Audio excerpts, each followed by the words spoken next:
مراد ہو۔ اسی طرح یہ عبدل ماجد دریابادی صاحب کا ترجمہ قرآن ہے جو مولانا اشرف علی تھانوی صاحب کے شاگردوں میں شمار ہوتا ہے، ان کا بڑا مشہور ترجمہ قرآن ہے۔ اسی آیت کی تفسیر میں انہوں نے بہت بڑا لمبا چوڑا حاشیہ لکھا، میں پڑھ دیتا ہوں۔ چنانچہ کہتے ہیں وہ، نور سے اشارہ ہے رسالت محمدی صلی اللہ علیہ وسلم کی جانب۔ کہتے ہیں کہ نور سے مراد یہاں کون ہے؟ رسالت محمد صلی اللہ علیہ وسلم، اور کتاب مبین سے قرآن مجید کی جانب۔ پھر عربی میں لکھتے ہیں یہاں، یعنی بن نور محمد صلی اللہ علیہ وسلم، نور سے مراد محمد صلی اللہ علیہ وسلم ہے، وہ کتاب مبین وہو القرآن، اور کتاب مبین سے کیا مراد ہے؟ قرآن کریم۔ هو القرآن الذی انزل علی نبینا، وہ قرآن جو اس نور والے نبی پر اتارا ہے۔ حوالہ دیتے ابن جریر، تفسیر ابن جریر کے حوالے سے بیان کرتے ہیں کہ ابن جریر نے بھی یہی بیان کیا، امام ابن جریر نے، کہ نور سے مراد یا رسول اللہ ہے۔ پھر کہتے نور قیل محمد صلی اللہ علیہ وسلم، اور نور سے جو نور کہا گیا وہ کہا جاتا ہے کہ اس سے رسول اللہ ہی مراد ہے۔ ان زیجاج، جیسا کہ امام زیجاج بھی اس طرف گئے، انہوں نے بھی یہی کہا کہ نور سے مراد، امام زیجاج سے انہوں نے روایت کر رہے ہیں کہ یہ بھی کہتے ہیں کہ نور سے مراد رسول اللہ صلی اللہ علیہ وسلم ہے۔ وہ کتاب مبین، اور جو کتاب مبین فرمایا گیا، ای القرآن، اس سے قرآن کریم مراد ہے۔ فَإِنَّهُ يُبَيَّنُ الْأَحْكَامِ، جس کے اندر روشن احکام بیان کر دیا اللہ تعالیٰ نے، روشن حکم بیان کر دیے، کھلے ہوئے حکم۔ یہ تمام تفاسیر اور یہ تمام ترجمے قرآن اس بات کی گواہی دے رہے ہیں کہ اللہ کے رسول صلی اللہ علیہ وسلم کو نور ماننا، اس میں تنہا صرف بریلی مکتب فکر نہیں ہے بلکہ کچھ اہل حدیث اور کچھ دیوبندی حضرات بھی شامل ہیں۔ اور رہ گیا یہ معاملہ کہ اب انہوں نے جو یہاں پر تفسیر میں کہا کہ کہتے ہیں کہ واو جو ہے وہ الگ الگ کرنے کے لیے آیا اور یہ مغیرات ہے، تو اس کی تفسیر میں آپ کو بتا دوں کہ قرآن کریم، نور سے مراد قرآن کریم لینا یہ کس کا کہنا ہے، اور یہ کون ہے جس نے کہا سب سے پہلے کہ دونوں نور سے مراد قرآن ہی ہے؟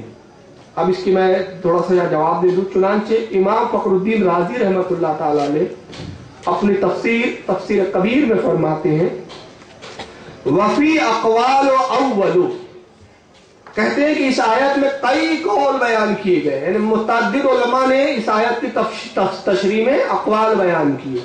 اول، پہلی بات یہ کہی گئی، ان المراد بالنور محمد صلی اللہ علیہ وسلم، پہلی بات یہ کہی گئی کہ نور سے یہاں مراد نبی پاک صلی اللہ علیہ وسلم ہے۔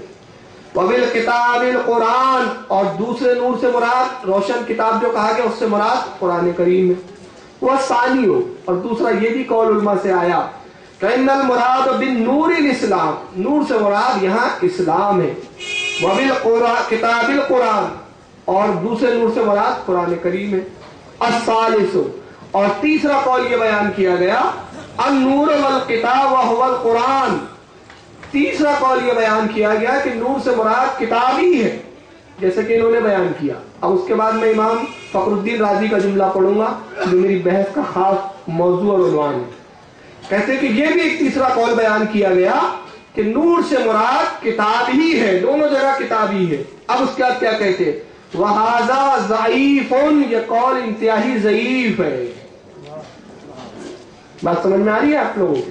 زیادہ بوجھل تو نہیں ہو رہا ذہن پہ؟ مطلب کیا ہوا کہ جب نبی کی فضیلت ماننا نہیں ہوتا تو یہ ضعیف باتوں کو بھی لے لیتے ہیں۔ جب نبی کی کسی فضیلت کا اہل حدیث حضرات کو انکار کرنا ہوتا ہے تو یہ ضعیف باتوں کو لے لیتے ہیں۔ اب اس کے بعد امام فخر الدین رازی فرماتے ہیں، لأن العطف یوجب المغیرات، کیونکہ عطف تغیر کو چاہتا ہے، یعنی کہتے ہیں کہ یہاں واو جو ہے یہ جدا کرنے کے لیے ہی آیا ہے کہ دونوں سے الگ الگ مراد لی جائے، نہ کہ ایک ہی مراد لی جائے۔ یہ جواب امام فخر الدین رازی آج سے کئی سو سال پہلے دے چکے، جس کو آج یہ وہی گھوٹے جا رہے ہیں۔ تو ائمہ کی تفسیروں سے ہٹنا، اماموں کے قول کو چھوڑنا اور اپنی بات کرنا، یہ سراسر گمراہیت ہے۔ جب آپ ہمارے امام کے قول کو نہیں مانتے تو ہم آپ کے قول کو کیوں مانیں؟ اب آئیے اسی تفسیر روح المعانی جو حضرت امام علامہ آلوسی رحمۃ اللہ علیہ کی تفسیر ہے، وہ کیا فرماتے ذرا سنیے۔ اب یہاں پر جب یہ قول میں پیش کروں علامہ آلوسی تو بات پوری صاف ہو جائے گی۔ حضرت امام آلوسی اسی آیت قد جاءکم من اللہ نور و کتاب مبین کی تفسیر میں بیان فرماتے ہیں وقال ابو علی الجبائی انی من نور القرآن لکشفہ واظہارہ طریق الہدی والیقین واقتصر علی ذلک الزمخشری.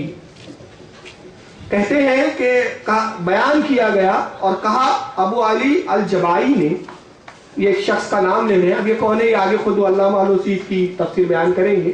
کہتے ہیں کہ ابو علی جبائی نے کہا کہ ان بالنور، کہ نبی جو نور کہا قرآن نے اس سے مراد کیا ہے، وہ کون ہے؟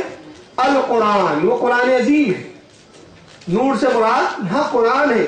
لکشفہ، جو کشف بیان کرتا ہے، واظہارہ طرق الہدی، جو ہدایت کے طریقوں کو ظاہر کرتا ہے، جو ہدایت کے ڈھنگوں کو سکھاتا ہے، والیقین، اور آخرت اور اللہ پر یقین دلاتا ہے، واقتصر علی ذالک، اور اسی طرح بیان کیا الزمخشری، اور امام زمخشری نے بھی یہی قول بیان کیا. اب یہ امام ابو آلوسی رحمۃ اللہ علیہ، محمود آلوسی رحمۃ اللہ علیہ تفسیر المعانی میں لکھتے ہیں کہ دو شخصوں نے کہا، ایک کون ہے؟ علی بن الجبائی. تو اس نے کہا کہ نور سے مراد قرآن عظیم ہے، اور دونوں یہاں نبی نہیں ہے مراد، کیا ہے بلکہ قرآن ہے. اور ایک دوسرا کون ہے؟ زمخشری. زمخشری جنہوں نے تفسیر کشاف لکھی، بہت مشہور تفسیر ہے ان کی، انہوں نے بھی کہا کہ یہاں نور سے مراد قرآن ہے. دو لوگوں کا ذکر علامہ آلوسی کرتے ہیں روح المعانی میں اپنی تفسیر میں. اب اس کے بعد اب کیا لکھتے ذرا سنیے. فرماتے ہیں وَقَانَ صَاحِبُ الْقَشَّافُ يُقْنِي نَفْسَهُ أَبَا الْمُعْتَزِلَةِ، اور کہتے ہیں کہ یہ جو قول جس نے بیان کیا کہ نور سے مراد قرآن ہے، یہ بیان کرنے والا کون ہے؟ صاحب کشاف زمخشری ہے، جو انتہائی سخت قسم کا متزلی تھا اور اپنے آپ کو متزلیوں کا باپ کہا کرتا تھا. مطلب کون تھا؟ وہ گمراہ شخص تھا. متزلی کون تھے پتا ہے آپ کو؟ متزلی کا ایک تو عقیدہ یہ تھا معاذ اللہ کے پہلے خلیفہ جو ہے وہ حضرت علی ہے، خلافت علی کا حق تھا، ابو بکر اور حضرت عمر نے اس پہ غضب کیا. یہ پہلی توہین تھی ان کی. متزلیوں کا دوسرا عقیدہ یہ تھا کہ اللہ تعالیٰ جسم رکھتا ہے، جسم ہے اس کا، اور وہ اپنے جسم کے ساتھ معاذ اللہ کام کاج انجام دیتا ہے.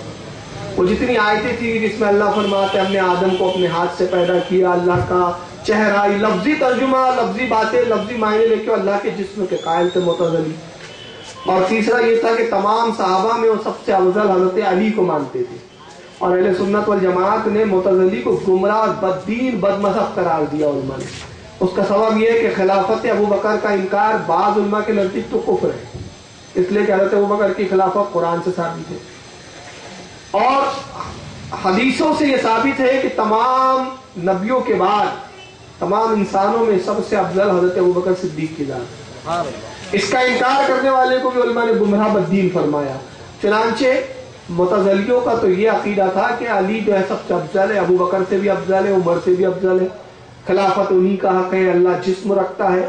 اور معتزلیوں کا ایک عقیدہ یہ تھا کہ انسان معمولی گناہ کرنے سے بھی اسلام سے خارج ہو جاتا ہے. اس طرح کے بدترین عقیدے تھے جس کی بنا پر امام ابو حنیفہ، امام احمد بن حنبل، امام شافعی، ایسے جلیل وقادر اماموں نے معتزلیوں کو بددین اور گمراہ قرار دیا. تو حضرت امام علامہ آلوسی فرماتے ہیں کہ جو شخص جس نے سب سے پہلے یہ بیان کیا تفسیر میں اپنی کشاف نامی تفسیر میں کہ نور سے مراد یا رسول اللہ نہیں بلکہ کتاب ہے، وہ کون تھا؟ متزلی تھا. اور وہ خود اپنے آپ کو کہتا تھا کہ میں متزلیوں کا باپ ہے. تو اس کے بعد لکھتے ہیں کہ ابھی علی حوالی ہوا محمد بن عبد الوہاب من متزلتی بصرہ. کہتے ہیں کہ دوسرا شخص جس نے کہا کہ نور سے مراد قرآن ہے، نبی نہیں ہے، یہ کہنے والا ابو علی حبائی ہے، جس کا اصل نام محمد بن عبد الوہاب ہے، اور یہ بھی معتزلی تھا، بصرہ کا رہنے والا.